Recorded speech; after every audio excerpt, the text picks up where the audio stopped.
IMAX login confirmed. Welcome to the Lodge. You've accessed the Lodgecast experience. Warning, warning, dangerous spoilers ahead. Enjoy.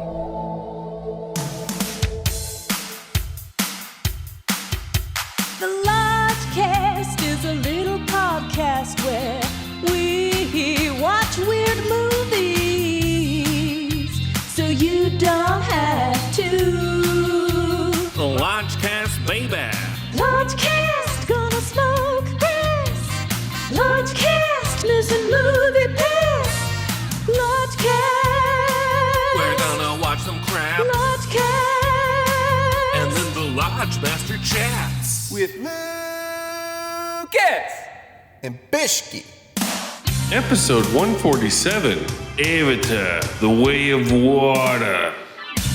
Hello and welcome to the ultimate Super Bowl of Lodgecast edition of the Lodgecast. I'm your Lodge Master. With me as always is Brother Bishki. UI has heard you. We have Brother Lucas in the back. Our family is our fortress. And for our singular guest this evening, it's not Brother Justin. It's not Brother Nate.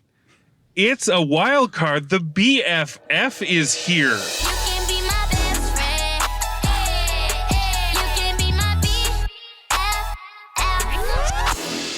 I wish I'd seen the preview so I could quote something. You haven't seen the preview. I mean, not for a while. That's great. That's That's good. great. That's good. You're going in cold. Okay. The movie is, if you haven't guessed it, Avatar, The Way of Water. This movie is going to be screened for us today in 3D IMAX. Yeah. It's back, y'all. Almost 13 years ago to the day, I was in this very theater. It was this theater. Burbank 16 Wow. IMAX 3D with Brother Nate and Brother Seth. Wow. And so we're Circle back. of life. The circle of life. And You got blue-pilled. we got so blue-pilled. Same shit, different day. Because, should we talk Avatar, the original We a little bit? have to talk Because Avatar. going into The it, battle lines must be drawn. we're coming off the Star Wars prequels and some big budget shit. And I'm like, this is not, I was just, my expectations were pretty low. Yeah, you're like, what's James Cameron fiddling around with here? And then I got severely blue-pilled, and then you and I saw it in Minnesota Zoo IMAX in Minnesota. How many times did you see it in the theater? I saw it twice in theaters. I saw it 3 times because I kept bringing people back to witness to them. Yeah, because people come to me and they haven't seen it, and I'm like, don't even bother watching it at home. You gotta see it in the theater. You wait until you can see it in a theater, and it's 3.5 bones for me. Yeah. I was just looking over Lucas's charming Letterboxd reviews. One of them, which was Hearts and Minds, the Vietnam War one. Yeah. And he's like, 2 stars. The Vietnam War was not that cool. Kind of a bummer time. Made me want to stay in bed. I'm like, interesting review. And then Avatar, 1.5 out of 5.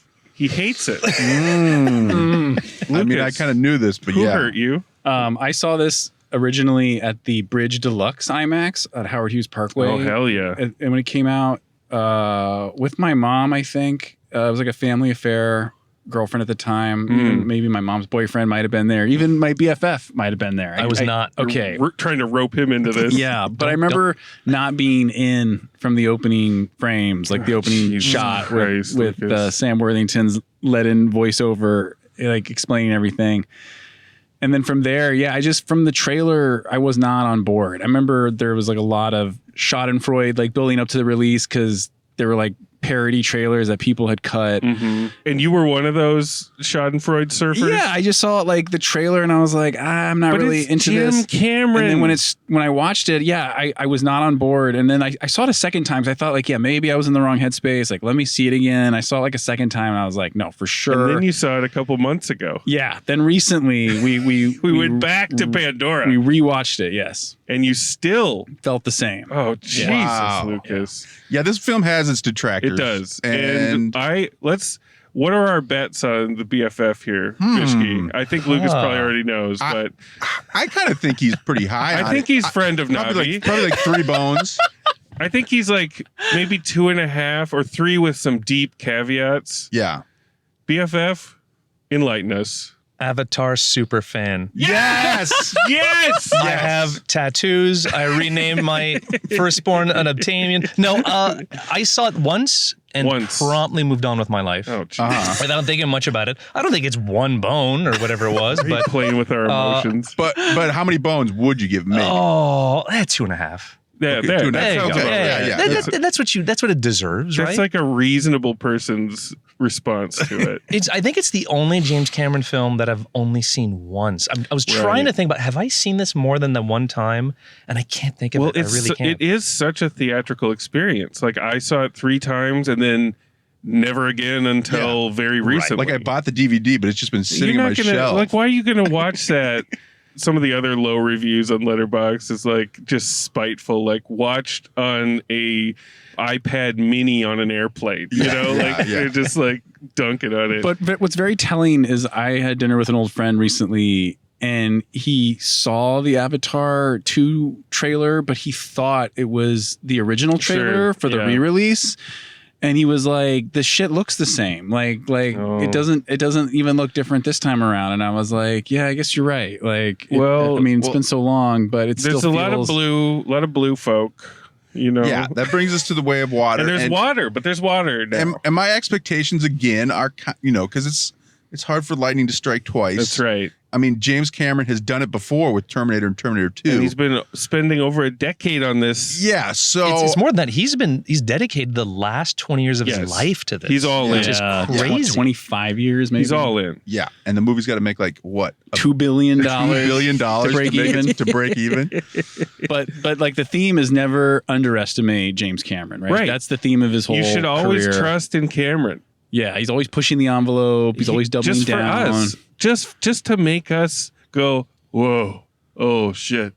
Like that's what he lives for. Yeah. Now, my main concern, and this brother Zach was trying to work his way in and try to get me off my game a little bit.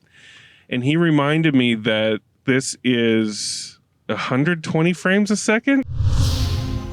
Omniscient editorial note. The Way of Water is not 120 frames per second, but in fact 24 frames per second, with occasional sections of 48 frames per second.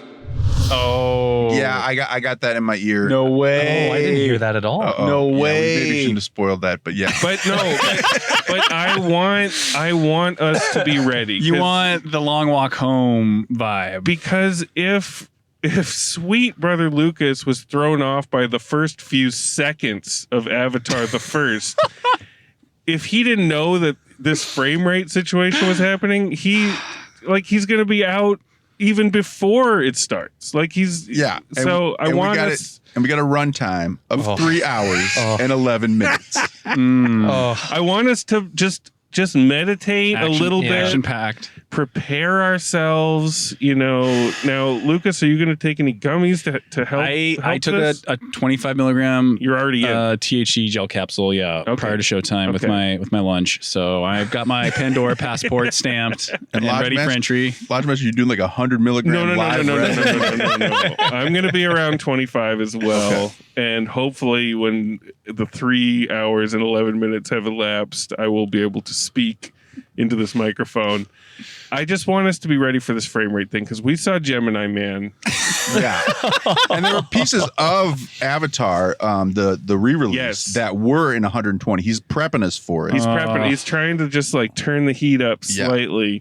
But this is going to be a lot. This could be a lot to take. Is this what the Hobbit was that too? Was that Hobbit was 48. Oh, okay. All right. Before we go in though, when we did go to the re-release, Sister Brandy had a special situation because she had never seen it. Wow. And it was very similar She to was the control subject. When we took Sister Emily to see Jaws for the very first time in IMAX. Wow.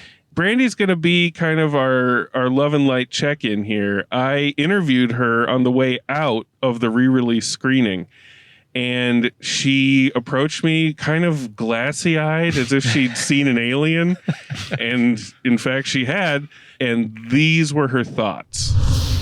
It's almost midnight in Burbank, and Sister Brandy has just left her time, her quality time with the Na'vi. What say you, woman? Wow. Just wow. It had everything. It had... Right? Yeah, action, adventure, romance, war, like nature, intrigue, a big battle. You look like you've been Pandora pilled. Your eyes are a little glassy. That's how I was my first time. I mean, I wasn't expecting to like it this much.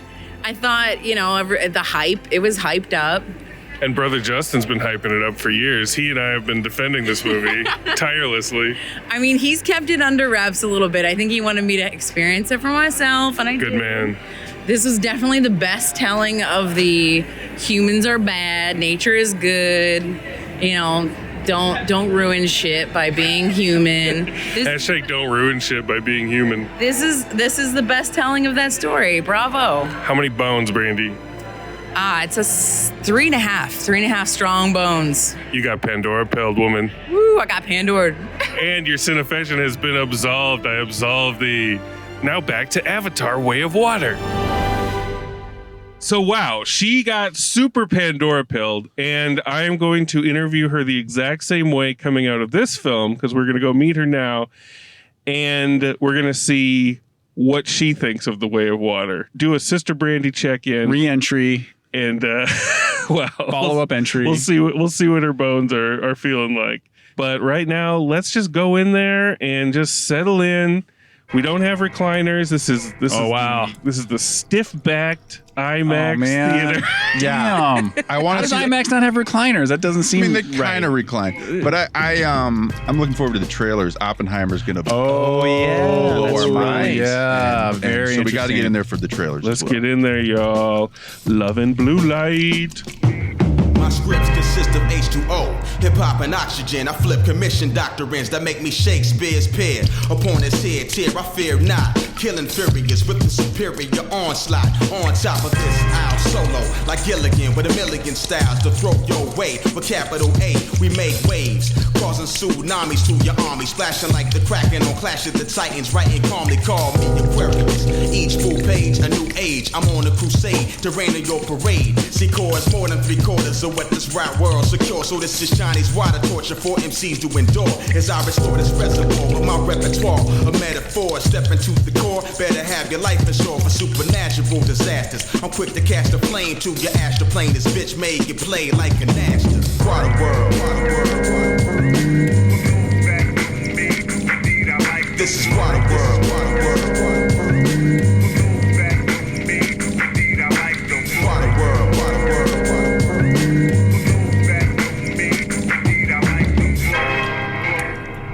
Everybody in this edge, I see you. And I just saw The Way of Water. Oh my God, guys.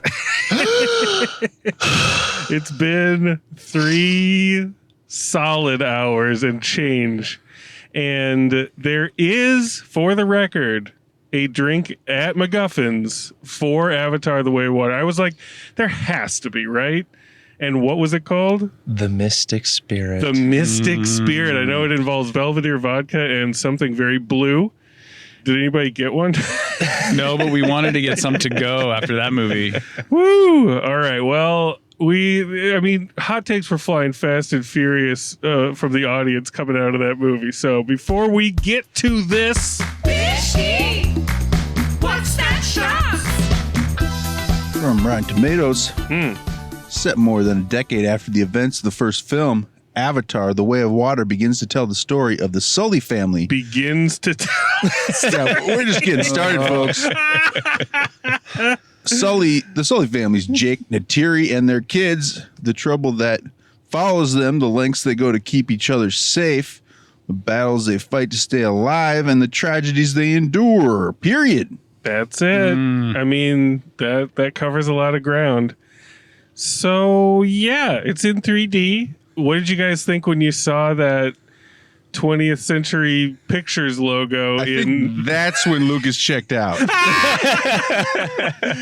120 frames. That 120 frames rotating around the 20th Century The 120 Fox frames logo. did not get to me the way I thought it was. Right. I got used to it. It took a little getting used to at first. It seemed to me that there was a mixture. I mean, some of it looked like 10 frames. You know, like there was. I think it's like how much motion, like the more motion there is, like kind of the worse it looks, maybe. And like when it's slow, like when the motion's less, then maybe it's better. It's when you zoom or like the fake handheld is like, oh, this is like the wall of TVs at Best Buy. This looks like shit. Fake zooms. You got to stop that, James Cameron. I'm not like he loves it. It's like J.J. Abrams punching in, you know? Yeah. So the gang's all back. We got Jake Sully. We got Neytiri. They're having a bunch of kids. And I found like the first, I mean, I have no clue how long every section of this movie is, but I have a rough idea. The first, I'm sure you were checking your watch. The first like 30 minutes or so is like 3 movies. So much shit happens that's tied together with VO. It's like you get whiplash. There's so much ground that they're covering, and some head scratching stuff. Like Sigourney Weaver had a child somehow, a mystical child that they don't know how. Even though she little magic of movie hand waving, we just didn't make it so. And now Sigourney Weaver is Sigourney teenager. So what happened to her character? Like she died, right? She got injured. She died, and they buried her, and then at the bottom of a tree. But they kept her in stasis avatar or something, and somebody fucked her avatar. So it's a Kill Bill thing. Yes. They kept her I see now. I kind of get it. I'll have to. And it's Joel David Moore, right? It's got to be. And that's what they figured. They just needed a reason to get Sigourney back in the center of the frame again. Yeah, and understandable. That's fine. That's understandable. The thing I don't understand is why you need to bring Stephen Lang back. He's back. He's back in Navi form. So they cloned an avatar and implanted Stephen Lang's, because he's the only one that can do it. Yeah, but not the memory of his death. He has to see that later on his own. Yeah. This is going to be, listen, dear listener, go see this fucking movie in the theater. You will not have any clue what we're talking about unless you see what it is. Yeah. And it's crazy how Cameron is like so methodical and logical in his world building. Like it's all based in some scientific form of reality, you know. The whole overture before we get to the titular water, I didn't know what, like, I was like, I don't know, guys. This just seems like the first movie again, just in rushed form. Like, I didn't know what to think. Yeah, they're like shooting machine guns, and I was like, I thought we got past that. Like, we're getting back into nature. We got a little Ribisi cameo. Oh man, just one that was some moment. That was some Robert Zemeckis use of like Crispin Glover, you know, where they had the they owned his rights to that image, so they replayed it, and then that's exactly right. What did you guys think of the first? Like, were you guys untethered in that early going, or were you guys pretty much on board? I mean, I was hoping to get to the water. Like, right, you were thirsty. I don't know how long that section was, but I was like, I want to get water and I want to get underwater. BFF, what were you thinking about? Not on board for the first bit at all. But combination of, again, it's just like some voiceover. It's like, okay, we got to catch up on all this stuff. But the look of the film, the 3D of it, I was like, oh God, I don't know if I can do this. And I just didn't think it looked good. It reminded me, because I just took my eldest son, Obtanium, to Universal City Walk, the studios, and it reminded me of like those 3D ride tours. Like, oh God, this is what this looks like. Yes. But it's really the first footage underwater. I go like, oh, right. Now I think I'm okay with this now. That's the dividing line. Definitely. What really made me feel like it was a Universal ride the movies situation was when Edie Falco showed up. I was confused. I was like, I didn't think that was her. I was like, that's not her. Oh, this casting, what? She's not, like, no. And she didn't even get like a good death scene. I thought she was going to die horribly with like a coffee mug. She just kind of walked away. Never paid off. No, I thought that casting was pretty rough. Like, because she's supposed to be like a hardened military commander.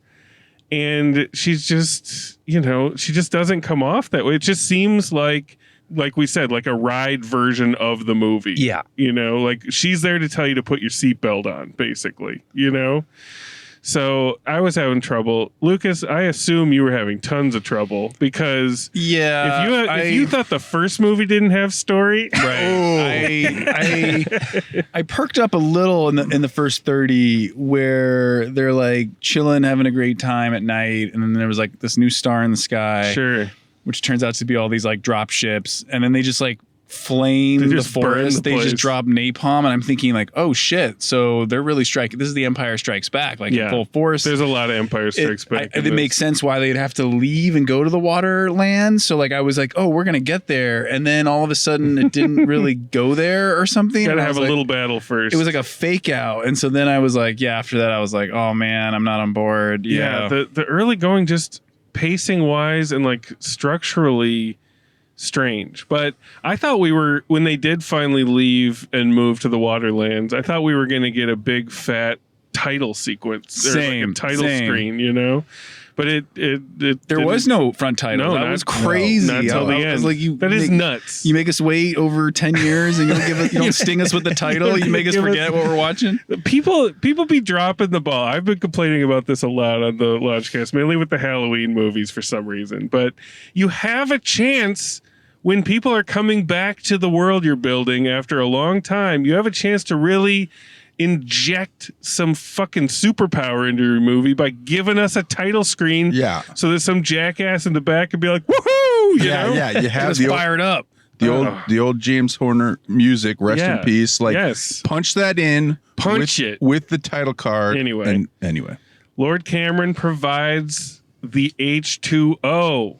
Are we not going to talk about Spider for a second? We are definitely, because we have to do that. Oh man, that is a Lodge character. Before we get to the water, like we have to cover Spider character on our hands. I guess I'm just a character.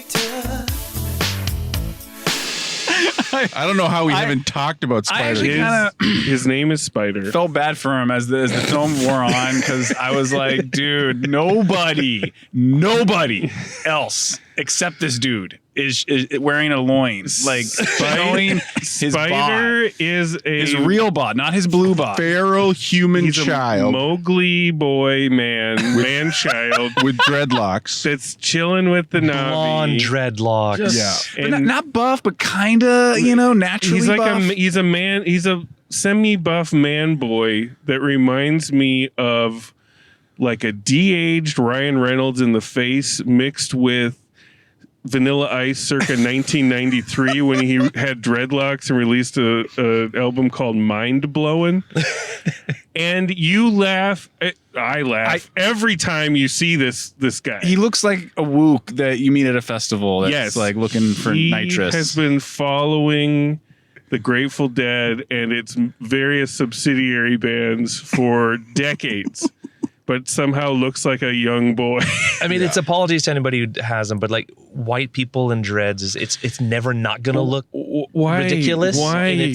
Why'd you dread him up? And it's not just that too. It's the what's shocking to me is like the design of this character too. Like he looks so scrubbed clean, like he's out of a Disney Channel show. It's like you're in the jungle, like, and he's got immaculate war paint all over his body the whole time. It's really bizarre. Yeah, it's romantic. I mean, it's hardcore romance paperback.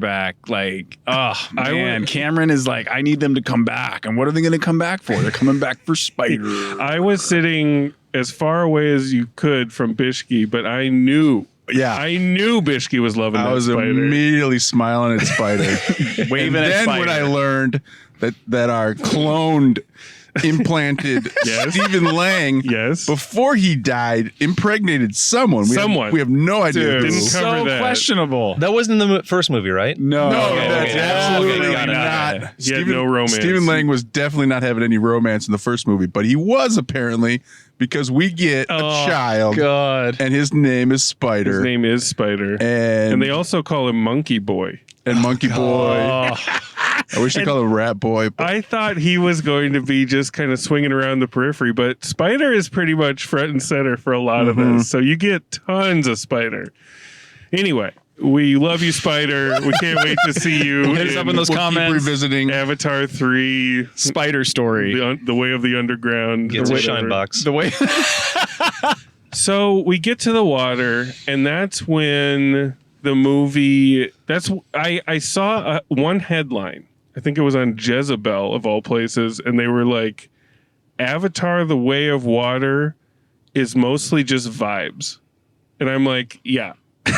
Yeah, now I get it. Because they be chilling in this water. My favorite moment when they arrive at the islands is when like the teenage like islander comes out of the water and sees like the teenage Na'vi and they start making eyes at each other. It's like a Fast Times at Pandora High situation. Yeah, it's basically like can't help but make you giggle. It's basically just like so sweet. The whole thing, because I'm just trying to put kind of meaning where there are we're fresh off the boat, people. Like you gotta cut us some slack. We're dealing with a lot. I'm just trying processing in real time. Put like themes to it. So it's basically Cameron's family leaving the United States, going to New Zealand, or just kind of a white flight suburban family getting that's more like it. That's more like it. It's more of like a white flight. We got to get out of here. We arrive and it's suburban families like making eyes at each other, like, get out of here, dude. Like, like really getting into it. And also save the whales. And man, of course, I didn't know Free Willy was going to factor into this equation at all. Of course, save the whales. I think the main point of this movie is save the whales. Yeah. And then the overarching stick theme. with your family. Mr. James Cameron divorced 5 times or whatever.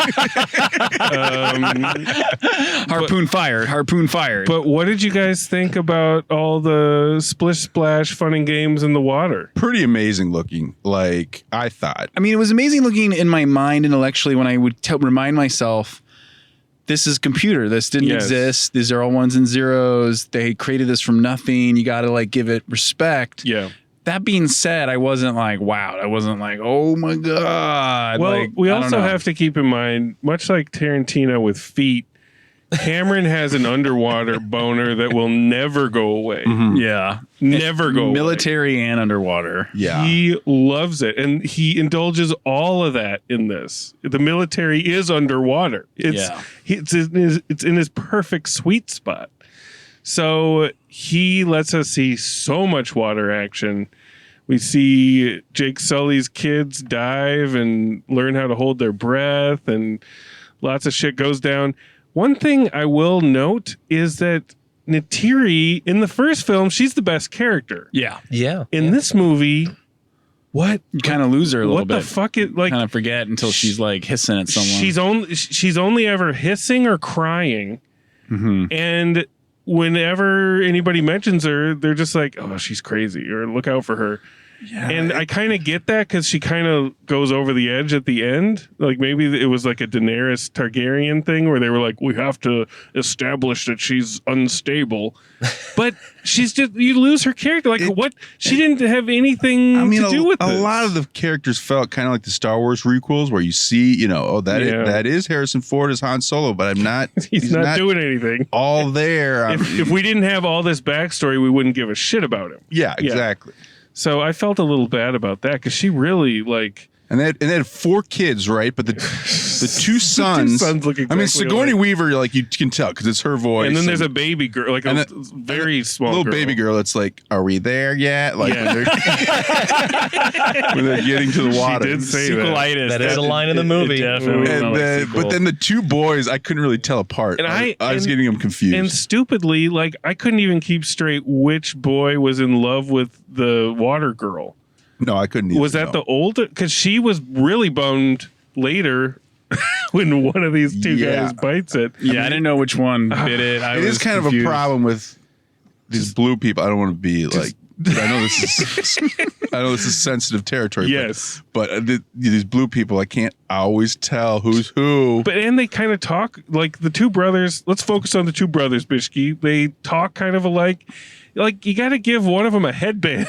Yeah, and they're all naked, so it's like, how do you tell them apart? Too. They don't just talk alike, but too the thing that is, I'm not sure if it works ironically or not, but the whole like bro and cuz thing with the weird accents is real tricky sometimes. And that's also James Cameron, like when he writes like casual and like ribbing dialogue, it's always like, you butthole. Like these assheads need to get out of my way. You know, it never quite rings as true as it might have back in Aliens days. Well, because it culturally kind of stopped at Beavis and Butthead.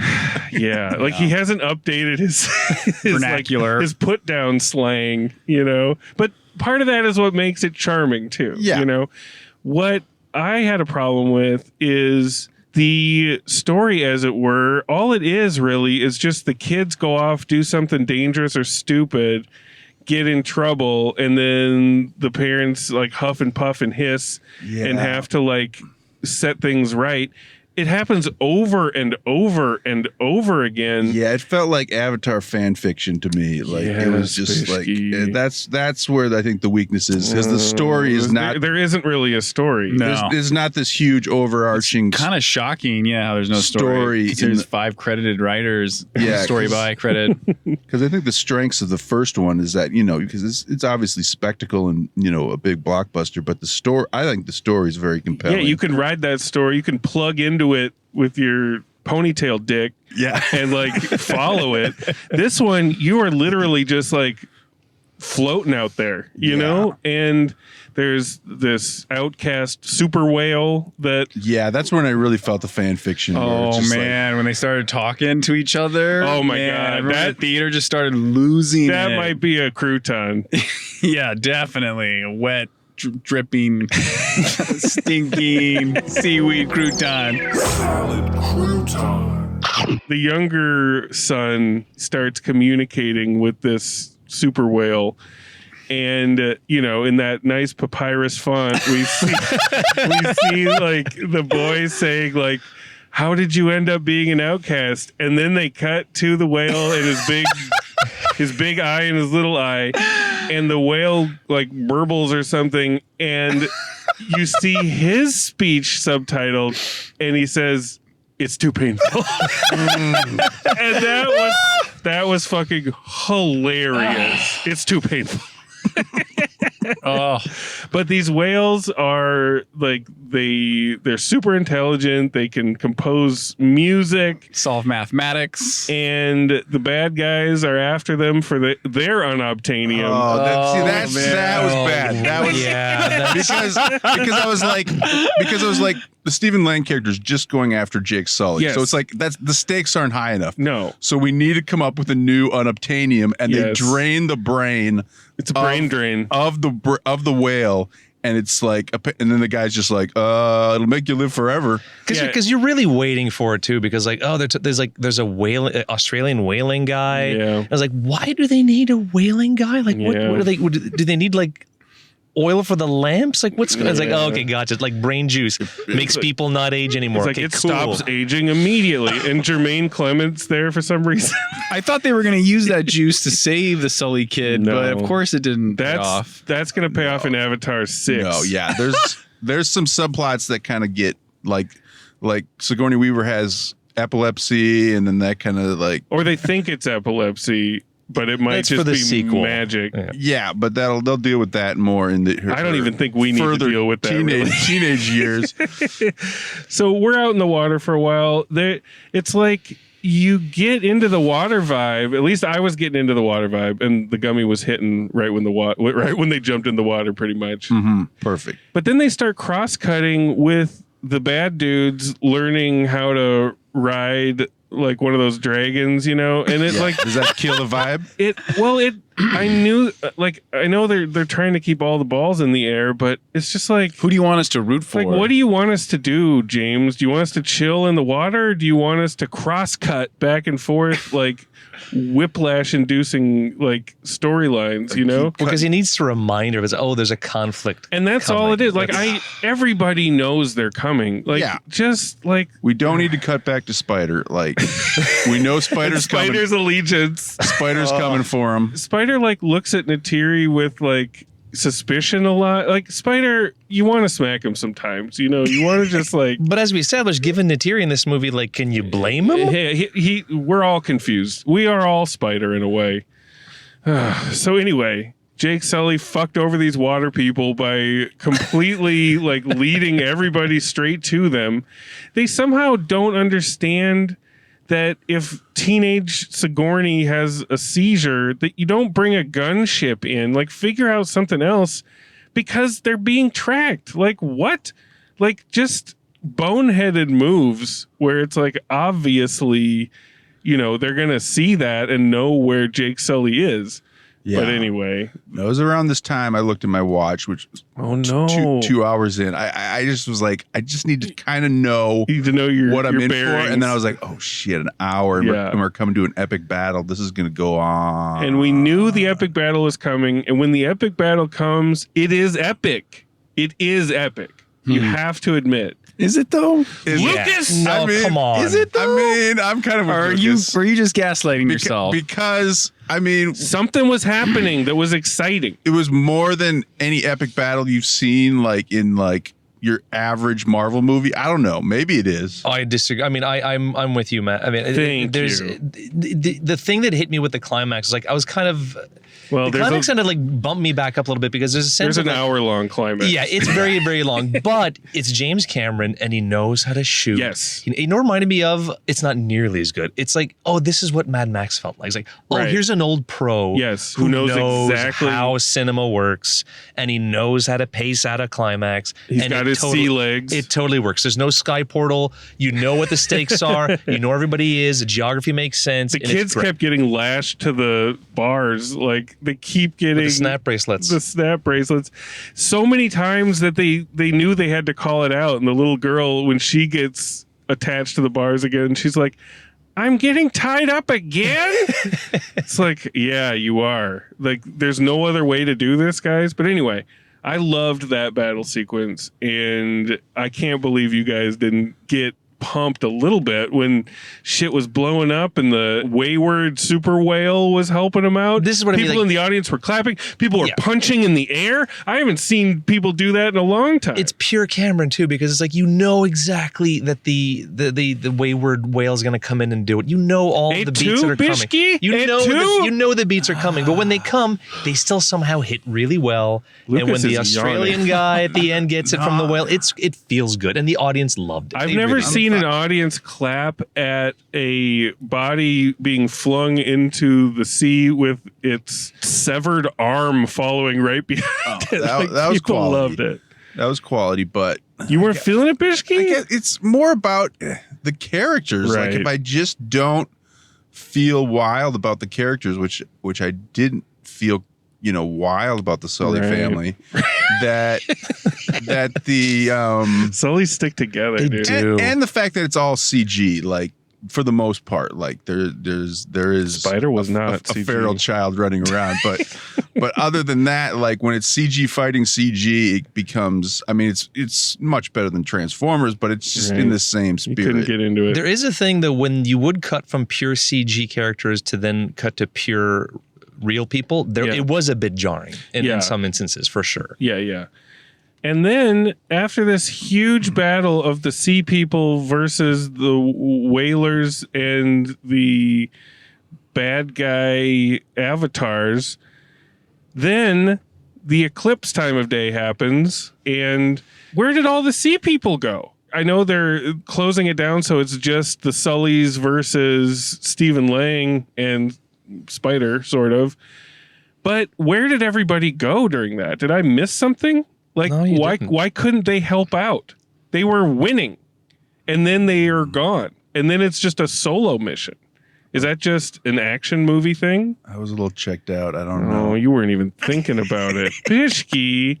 Lucas, what were you doing? Yeah, I'm on Bishki's wavelength here. Yeah, I was like looking at my watch an hour in. They spent 10 years on this. Then 90 minutes in. You got to look at it. No. And then 2 hours in, and then 3 hours in. BFF, where were the sea people? And I don't know. I don't know. And I feel that the first 2 hours of this movie is like Act 1, and when one of the Sully kids finally got killed or whatever, I was like, this feels like this should be the midpoint, or like the beat before that, where like shit gets crazy.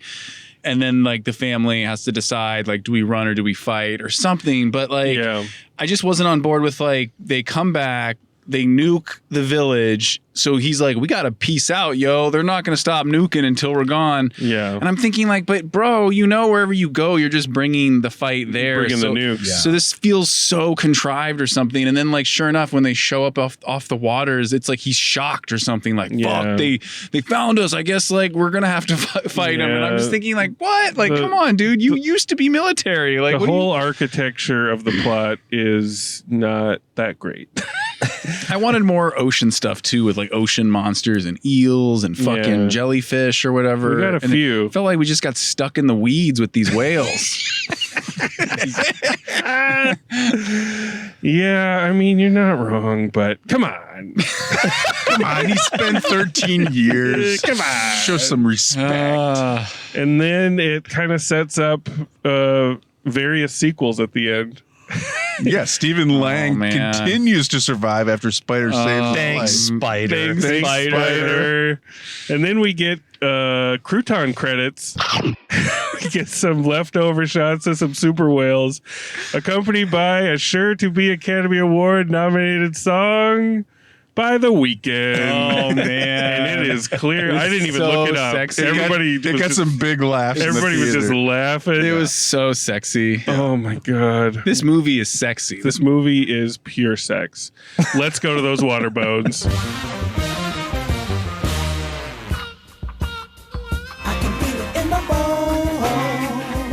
Well, I did interview Brandy, Sister Brandy, on the way out, but I'm going to save that strategically. And we're going to go first to Brother Bishke. You are first to bone. First to bone. Oh, shit. Yes, you deserve this. I see you, Brother Bishke. I see you. You turned on me. You're the spider in this fucking car. Like I said, I'll turn on any filmmaker. I've said this before. Like, and I'm not like, I'm always there for James Cameron if he wants to come back and do another one.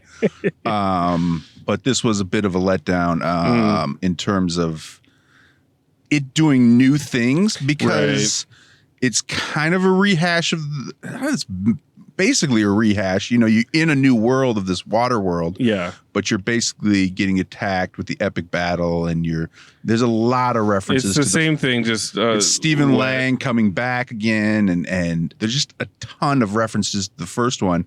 And that's where music cues when things get sad. Yeah, and I could go through tons more, but I won't. But I'm just like, that's where I'm kind of surprised, because James Cameron with Avatar was such a new thing and such a new world.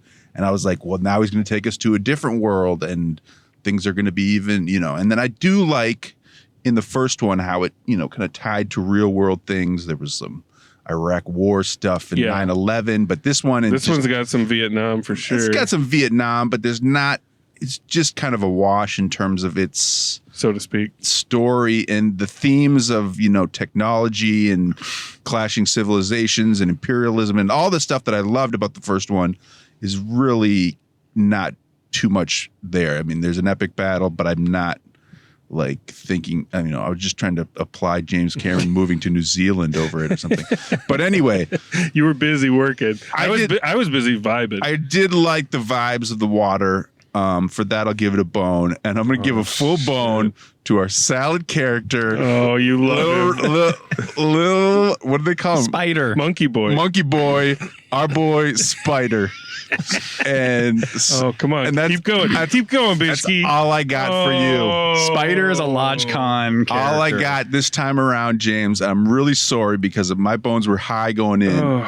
No Brother Ben water bump? No, I got no water bumps. Water baby bump? I was really bored for the last hour. Oh no. I'm sorry. 2 bones, James. I love you, but I don't know if there's I'm very curious to see how audiences respond to this, and if this thing's going to make $2 billion.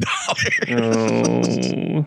Yeah, I don't know what the word of mouth is going to be, Like that's a tough one. That's a tough call. I think we might have had a walkout. But we did. I think somebody, I don't know, shit their pants or something like that. Because it was right at the end. It was right at the end. The climax. Yeah. You don't go 3 hours deep and then bail on the last And it was 10 an minutes. aggressive bailing, like grabbing aggressive. seats on the way out. Sorry. Something went wrong. It's like you laying your bones, Bishki. Sorry. I'm sorry. So anyway, 2 bones. I could have never seen that coming. No, Odds. I could not either. Odds makers in Vegas are losing their shit right now. BFF, what are you going to do? I'm going to do better. Thank you. Whoa.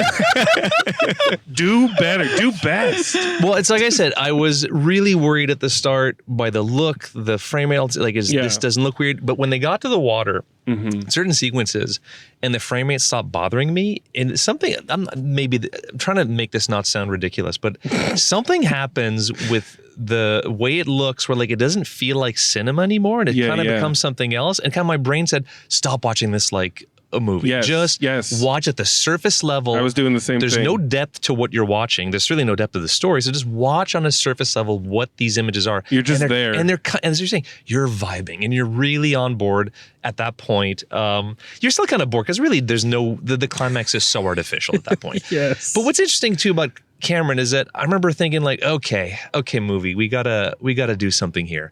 And right when I felt that, it's like, oh, here it comes. Okay. And there's the seizures. Like, so Cameron really does know his stuff. Yes. And like I said, the climax is really exciting. But again, nothing surprising. It's what you'd expect. It's just shot super well. Yeah. You know exactly what this is. He is one of the least esoteric sort of storytellers we have, but that's not a bad thing at all. And that's like a throwback. It's like kind of comfort food in a way if he does it right or when he does it right. And here's the thing, and everything we're talked about, like how the characters are completely lost in this, and there's no real drive that means any kind of that has any kind of real substance. But still, on just a level of I'm watching this in IMAX and it looks like nothing else I've seen, just on like a purely like visual thing. Yes, you have to owe it yourself to do it. Yes. So in that sense, walking out of this, I had a much brighter feeling than I did watching the first film. Oh wow! There you go.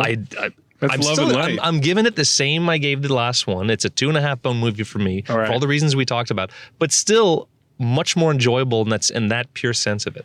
You were vibing because you were sitting next to me and That's I was right. vibing. That's right. We were connecting to the spirit tree and we were communicating silently. I put my ponytail to your ponytail and we just were feeling it. And Lucas was on your other side.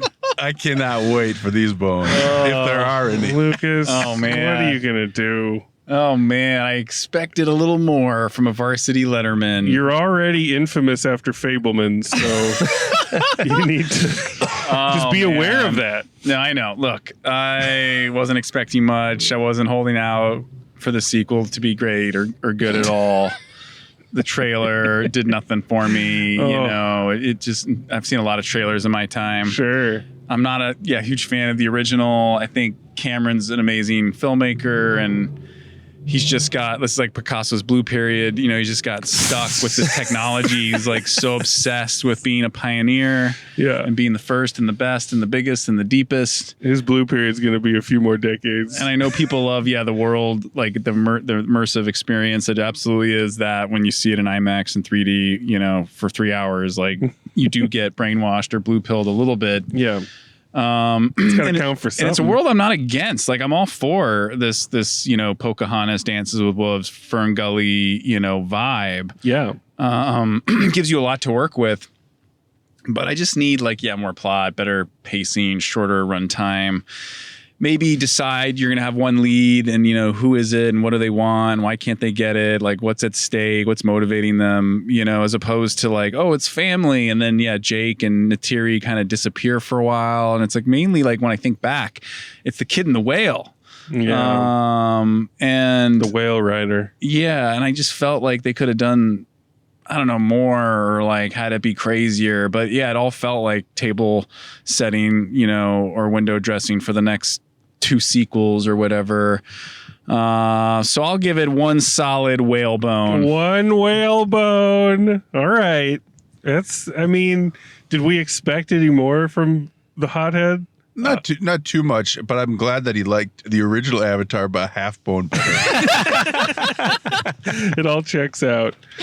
Okay, I'm gonna go next, and then we're gonna wrap it up with Sister Brandy. Okay. So I went in with pretty high expectations. I mean, it's been so many years, and loving the first one as much as I do, and trusting in Cameron, and Cameron we trust so much. I was ready, and I was armed with a little THC gummy, and when you don't have a story, it just doesn't hit you. So I was surface vibing. I was floating on the top of it, just like BFF said. It's like you can't look at it really like cinema. It's an experience, and in very many cases, it's like a Universal Studios Ride the Movies experience, and you just have to be cool with that if you're going to have a good time.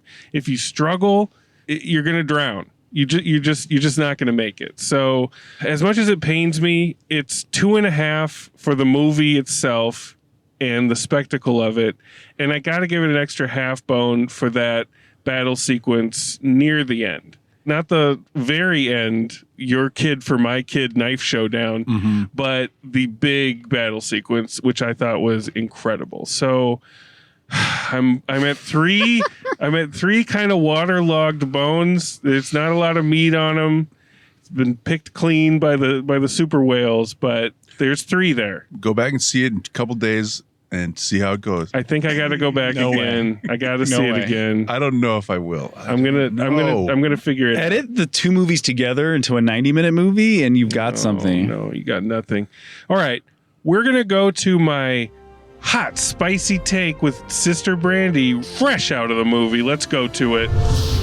Here we are again. Oh my God. It seems like it was only months ago. It seems like it. I was a mere virgin of the Avatar world, and now I feel like I'm just like full on in it, you know? Yes, you're integrated into the culture. Yes. So I've bonded. You fully bonded. So what are your thoughts? What are your hot off the presses thoughts? This is Avatar, just add water. It's great. It's just great. She's fully blue pilled again. It's all over again. There were some moments that it started to lose me. Yeah. Couldn't watch some stuff. Had to close my eyes. Was very, very affected. Yeah. And then it brought me back again. So I'm down with this. I really liked it. That's awesome. Everybody said it was so long. It didn't even seem that long. So the big question, how many water bones? Oh, this is like 3.5 strong water bones. Oh, Brandy, that's pure love and light. Pure love and light, which is exactly what we'll need probably after LT's bone count. Oh, so God. Thank you very much. Good luck with that. Woo! Way water! She had that same look in her eyes as coming out of the first one. She had a great time. So please, if you are at all curious about this immersive experience, you got to see it in the theater. Whenever this comes out, whenever you're listening to this, I don't know what kind of screens it's still going to be playing on, but you got to see it big if you're going to see it at all. What an emotional ride, guys. That was quite the trip. And, you know, I'm happy you guys are here to hash it out. BFF, thank you for being here. Thank you for being a surprising ally for me. Sacrificing a whole day. Thank you, BFF. Always a pleasure and a privilege. I was sure it was going to be me and Bishki just like tag team wrestling against you guys. Like, I thought it was going to get ugly, but Bishki turned his back. Lucas and I locked. I feel like Bishki and I are in sync sometimes. Sometimes really we sync up. When you guys sync up, there's nothing any filmmaker could do. It's the hothead and the Iceman coming at you. Coming in. It's just a whirlpool you can't escape. Yeah, that Goldilocks death porridge. Woo! That's the way of water, folks. Go get wet. Get wet. Love and light, y'all. Love and light. So now it's getting late for those who hesitate. Got no one,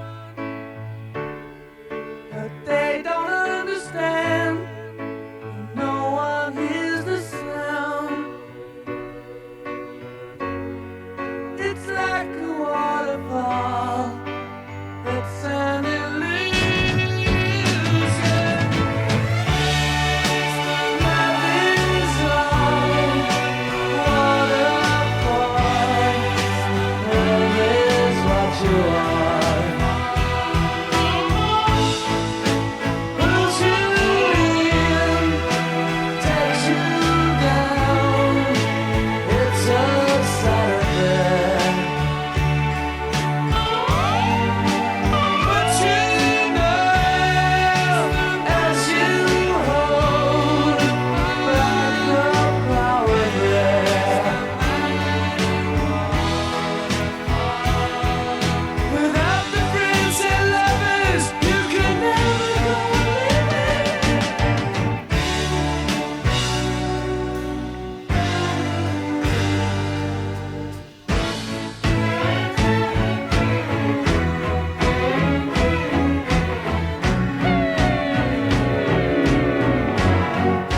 Thanks, Spider. Thanks, Spider.